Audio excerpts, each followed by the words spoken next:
Hey, what's up, everyone? Back for this Saturday slate. We are going to look at the 10-game main slate for Saturday. So it's a big slate for today. We got a lot to go through. Let's get right into it. You can drop a like and subscribe down below. Starting off at pitcher, as always, we got a couple of guys above 10,000.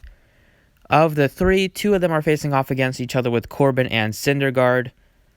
Then we got Charlie Morton in an incredible matchup here against this Mariners offense that strikes out an absolute ton. Looking at the strikeout rates on that lineup, we saw the Padres pitcher Lamet put up like 13 or 12 strikeouts against them the other day. They just are terrible. Charlie Morton should be able to get double-digit strikeouts here. I am pretty confident about that. He's a great play. He's expensive, though, at 11.9.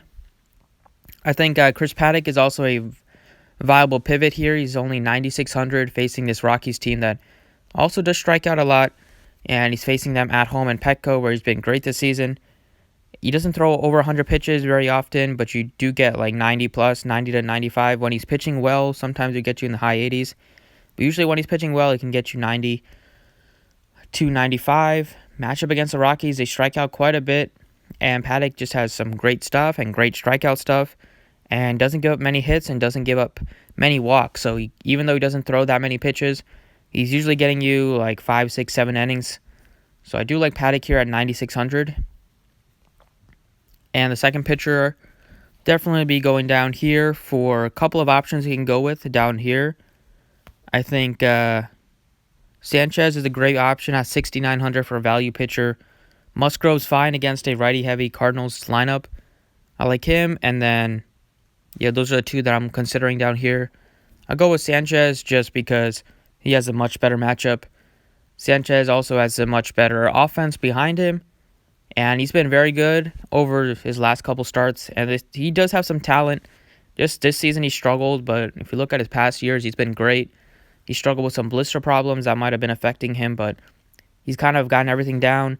Going to Houston is just a great spot for him, and pitching for Houston is a great spot for him. And he capitalized in his first start against them, where he did throw six no-hit innings against the Mariners. But he got pulled with 92 pitches, but they did complete that no-hitter as a team. 6,900 facing a bad Orioles offense. Could see him go 6 innings again, get 6 strikeouts, and just like that, you're looking at 25 points at a sub-7K pitcher. So that's what I like at my pitching spots. Leaves you with plenty to spend on your hitters today. And today, there are a couple of teams that stick out. There's not like one offense that you have to have, I don't think. On the main slate, I think the Astros are the top stack by far against Brooks and that terrible bullpen of Baltimore.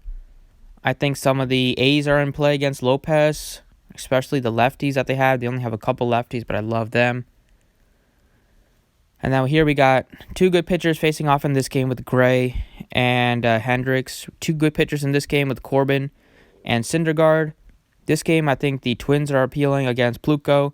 Obviously, not having Nelson Cruz hurts that as a stack, but I still like some Twins. Here, I like the Brewers, righties especially against a lefty. I love the Brewers lefties against a righty, especially if Yelich is in there. That makes for a great stack. Not a ton of interest here, except for maybe a couple cheap guys on the Pirates and some cheap guys on the Cardinals, because Musgrove does give it up, especially to lefties. So if we look at the Cardinals here, Carpenter at 3,700 is a nice third base option. He's a nice option. Fowler at just 3,600 is a decent option, as is Martinez, and Goldie's very cheap at 4,000. So even though he's a righty, definitely like that price tag on Goldschmidt. And then I like the Padres. They haven't done much. The players that I've played haven't done much over the past couple games, but facing Chichi Gonzalez gives up a ton of power, gives up a lot of walks. If they get on base, the Padres, especially guys like Tatis, will run. Margot will run. Myers will run too. So have some more stolen base upside today, and they can capitalize on it in a matchup against Chichi Gonzalez. The Dodgers, I like a couple of the righties facing against Alex Young, especially some of the cheap ones. And last but not least, definitely like some Rays against LeBlanc. So that's a little breakdown before we get started with the plays. At first base, give me Matt Olson. 4,300 is a great price tag on him. He's been having a good season with the power, 22 home runs, hitting decent for average. Lopez this year has not been very good at all against lefties. He's been terrible. 296 average given up to lefties with a 510 slugging percentage. Lopez also throws his fastball a ton, and Olson has some tremendous power against that pitch. Against lefties, he has a 6.27 xFIP. The A's get a huge ballpark upgrade in this one. So it's a good spot for them. They have a pretty good offense, and we're getting some nice prices on guys like Matt Olson, who has incredible power, can easily double dog here, and have a huge game at a very nice price tag at $4,300 or $4,200. So this year against righties, he has a 244 average, 13 bombs. He's also been very good against the lefty-lefty matchups. On the road, he's batting 294, and he has 14 of his 22 home runs on the road with a 235 ISO against right-handed pitching. Olson seems like a great play at first base. Next up at second base or third base, I like Mike Moustakas. $4,300 for him. Nice price tag on him. He definitely has the power to really crush that price tag. He's been struggling a little bit as of late, but playing at home in Miller Park, tremendous power. A tremendous ballpark for left-handed power. Moustakas has done very well at home this year, and facing a pitcher that has been decent in his couple starts in the majors. But the Brewers are all their lefties. I think at least one or two of them will get to him. I think Moustakas has a good chance to 261 average. 18 home runs against right-handed pitching. At home, he's been good with a 255 average and 13 bombs. And his power numbers are also great. 46% hard hit rate against righties with a 47% fly ball rate. If he gets one in the air, can definitely hit one into the seat, so I like him. So far we got some great power with Olson and Moustakas. Let's keep it going here with Eurodollar Alvarez. So 3 tremendous power hitters. I absolutely love Alvarez here facing Brooks and facing a bullpen. You should definitely get to face a bullpen for a couple at bats. And the Orioles have given up the most home runs in baseball. Eurodollar Alvarez has insane power. And he also hits for high average. He's not just one of those guys that just hits home runs and strikes out the other times. When he's not hitting home runs, you can count on him to get you singles, doubles. Just does it all. Hitting in a great spot in the order to do some RBI damage, really clean up. Against righties, he's batting .333, 9 home runs. It's also a great ballpark upgrade going into Baltimore. 316 ISO, 422 ISO against lefties if he gets to face a lefty. Out of the bullpen, so even on the lefty-lefty matchups, he can crush them. Brooks has been, he's been okay, but he still gives up a lot of power. And this Astros team can put a pounding on him.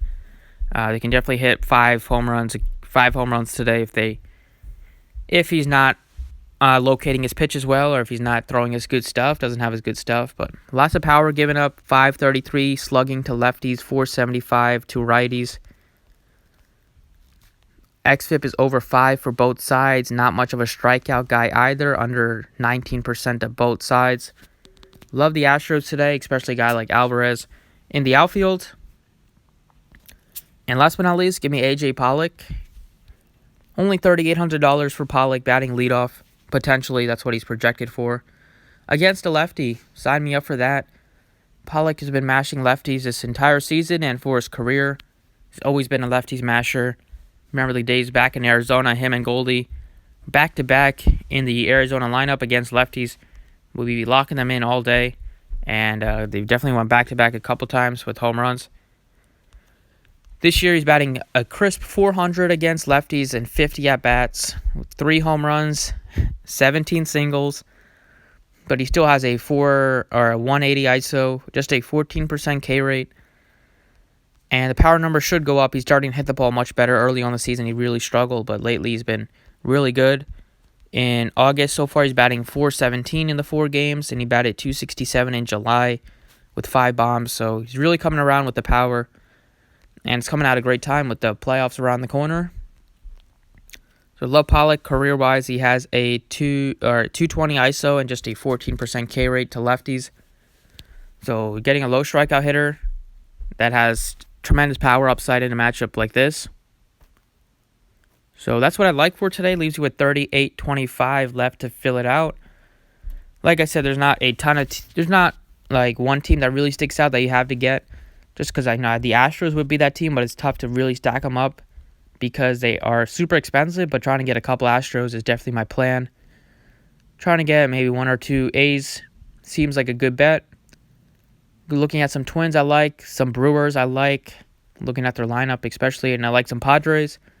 Didn't talk about them, but I feel like after they let a lot of people down in the last couple of days, they could be lower owned. Facing a righty, though, they still have power against right-handed pitching. And we get some nice power upside with Hosmer starting to flash his power lately. Machado's still cheap. Tatis is just too good. And then Myers, Margot, and Renfroe, you get a really cheap outfield. So I think the Padres will probably be a sneaky stack today that definitely has that upside to really break the slate. But that's what I like for today. Thanks for watching. I appreciate it. Drop a like if you enjoyed, and good luck today.